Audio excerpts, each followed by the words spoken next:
Welcome back to Live from Occupy City Hall. This is episode 3. I am Leslie Roth, a member of the May 30th Alliance.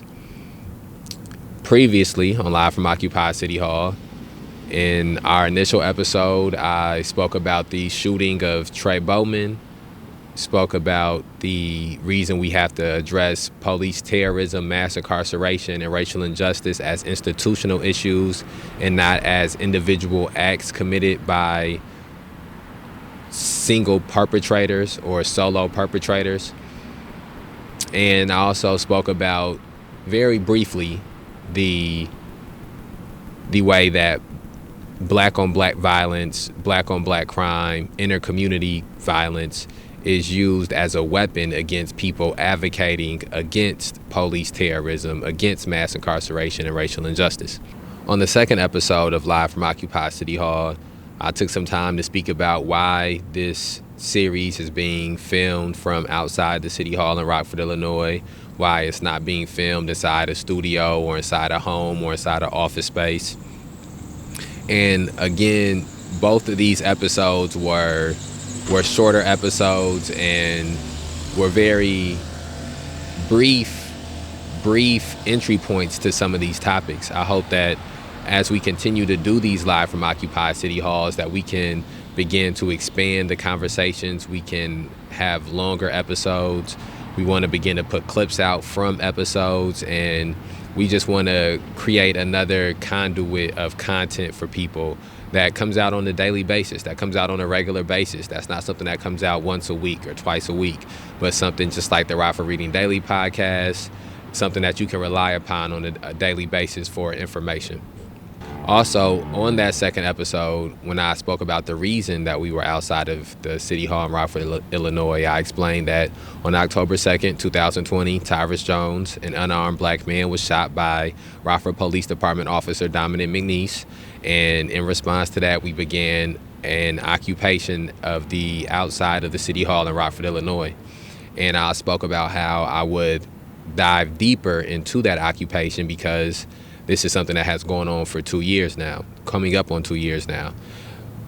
On this episode, however, I want to take some time to dive into the shooting of Tyris Jones. And I want to have a conversation about some of the collective things that happened around the shooting of Tyris Jones and not about any individual things that happened around the shooting of Tyris Jones.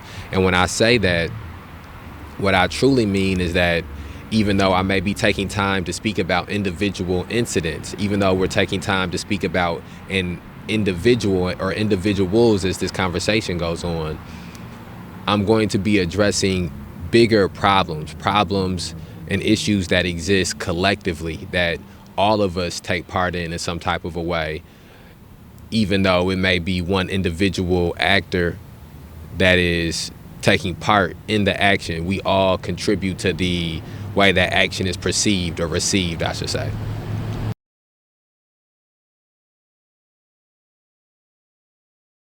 When speaking about why there wasn't a stronger community outcry, a stronger community support of Tyris Jones after he was shot, of the family of Tyris Jones, family and loved ones of Tyris Jones after he was shot, a stronger solidarity movement with some of the activists and organizers who were advocating for justice for Tyris Jones, is that Tyris Jones would be subsequently charged with being involved in a murder.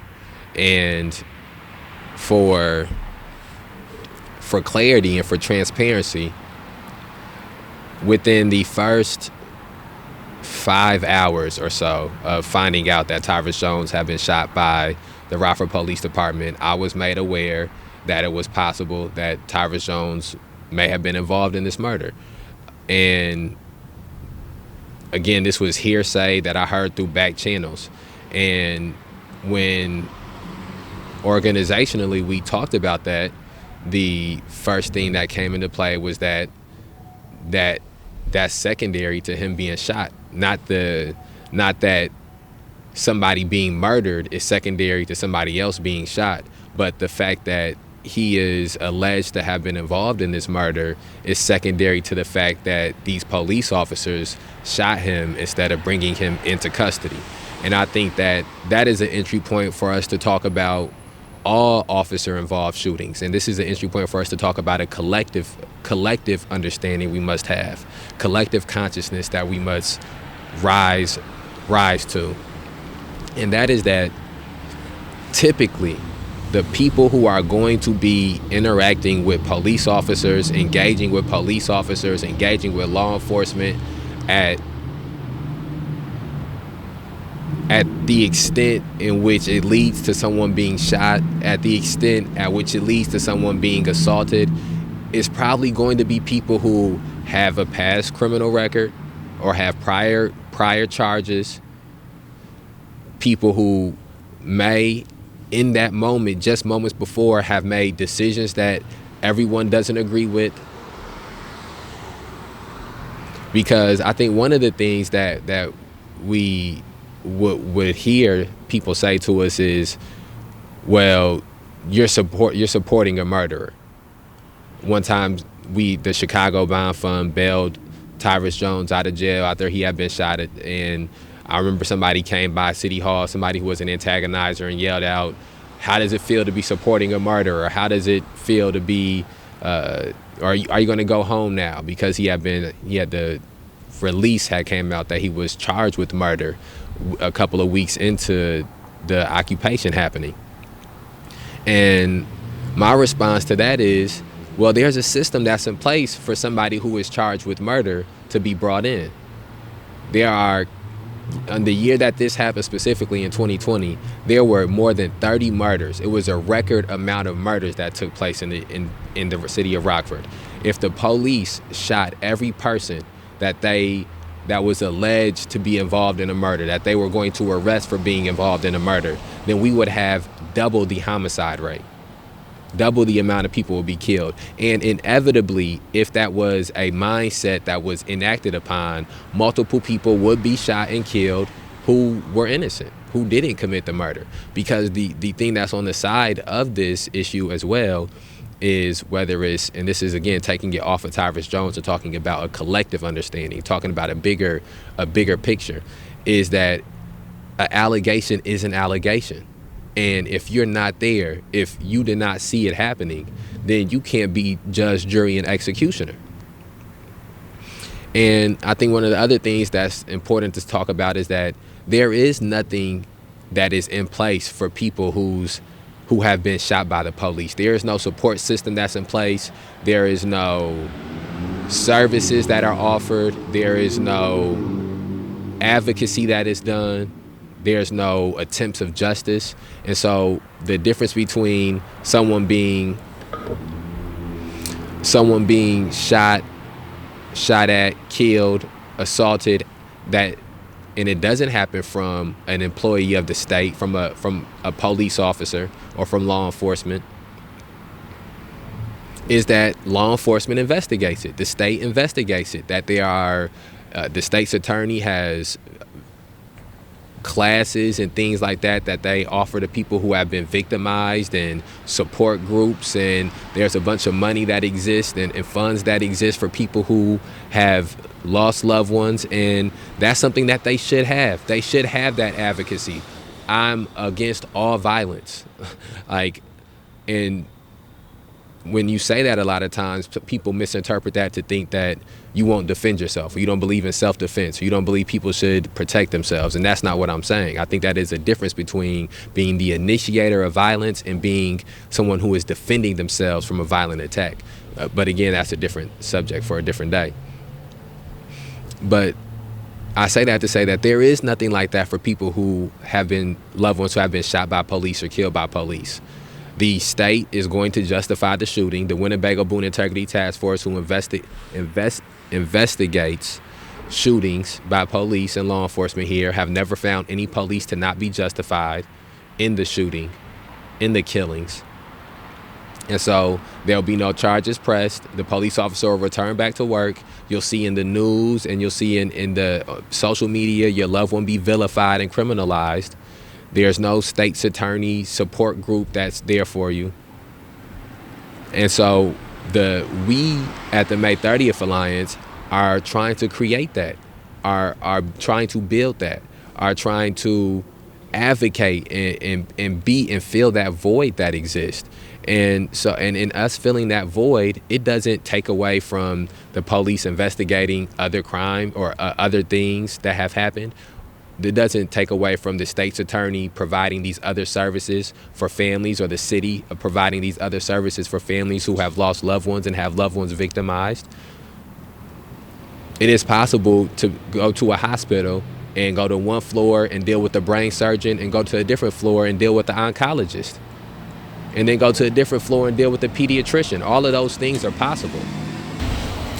And so that was the biggest and main contributing factor to in my opinion, in my belief, to the lack of communal outcry, the lack of communal support that existed after Tyris Jones was shot.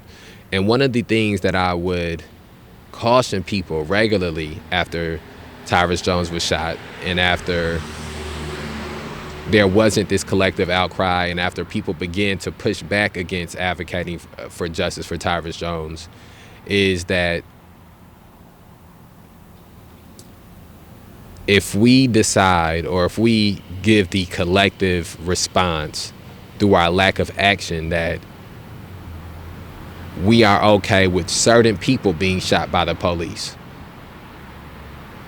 If in the wake of George Floyd being murdered on May 25th, at one point 1,000, then at multiple other points hundreds of people coming out, if our response right after someone is shot is one that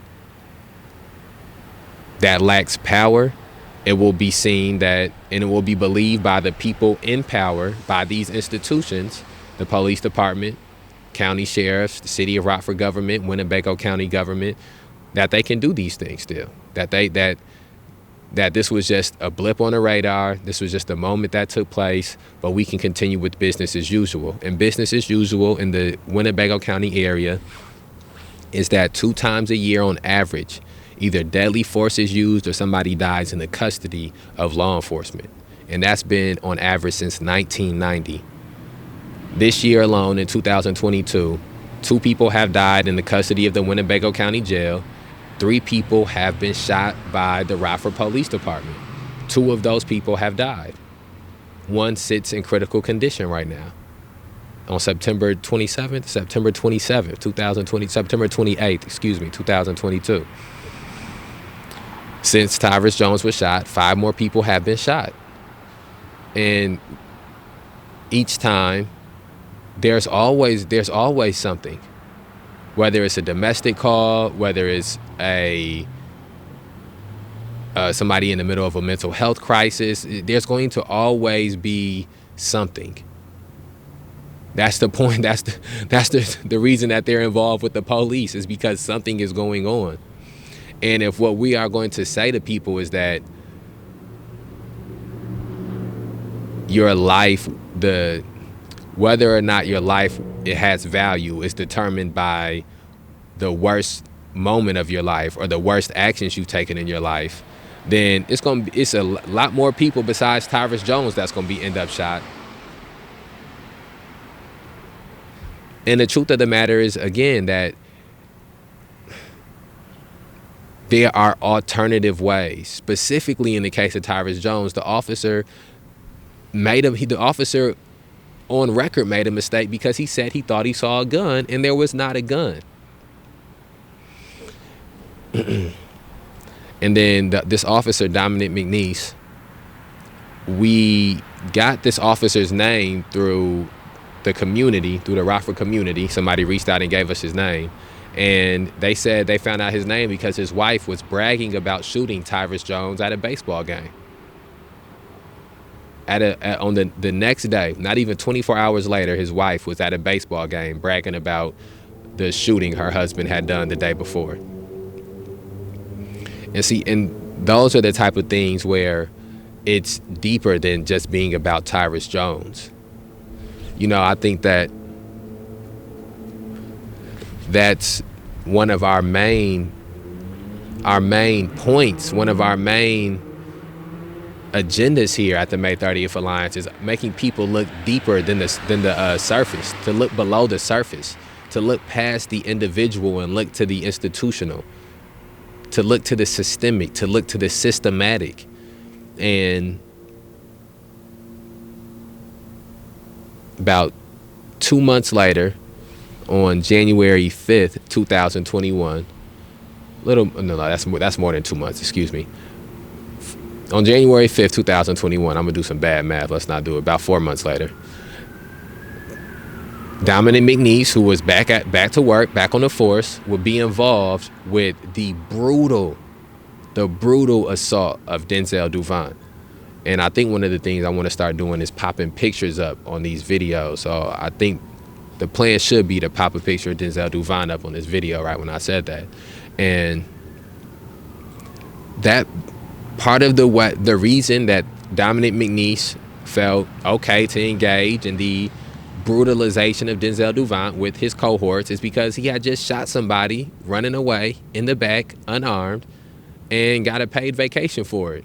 So of course he feels emboldened, encouraged to continue his reign of tyranny.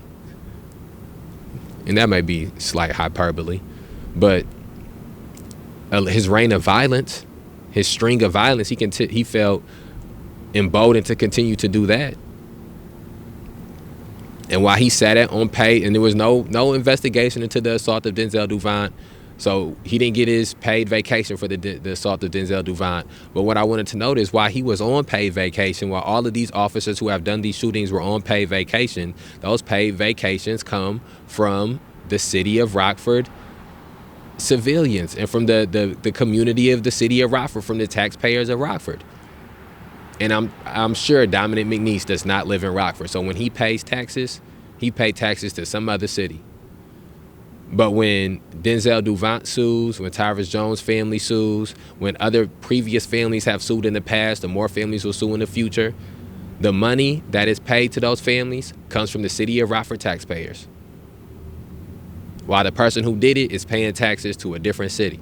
And that's what I mean when I talk about looking beneath the surface and fighting back against these issues. Because when you talk about any violence that takes place outside of these institutions, there's not that same type of paper trail. There's not that same type of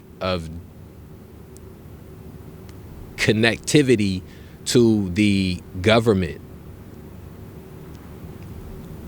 And so I believe in addressing these issues, in addressing the shooting of Tyris Jones, if you are doing it the right way, adequately, you also address the allegations against Tyris Jones, in the sense that you address the root causes that leads to both Tyris Jones being shot and that also leads to the violence that persists and exists in the black community. And again, I think that because it is important to clarify these things before we end this episode, I was not there when Tyris Jones was shot by Officer Dominick McNiece, but I know what happened with Tyris Jones being shot by Officer Dominick McNiece because the city of Rockford came out and told us, because Winnebago County State's Attorney came out and told us, and this information was given. And so that's why I can be accusatory in these statements. In opposition, any evidence and discovery against Tyris Jones in connection to what he's charged with will be held and used and not put out to the public until a trial ensues, which is supposed to be the process, which is supposed to be the system. But Tyris Jones did not need to get shot while being brought into that system. And so I want to end this episode of Live from Occupy City Hall, and we will be back tomorrow with another episode. Make sure you subscribe, like, share it. I feel it's very discomforting to say after the subject that we spoke about, but that is part of my job as well, is to try to let you know other ways that you can hear about these issues. The Rockford Reading Daily podcast comes out every day, 8 o'clock in the morning. Social Construct of Leslie comes out every Thursday at noon from Rockford, from Ari Perez and myself, comes out every Tuesday at noon. And I promise you, we will have more voices and more people speaking on these issues on our platform.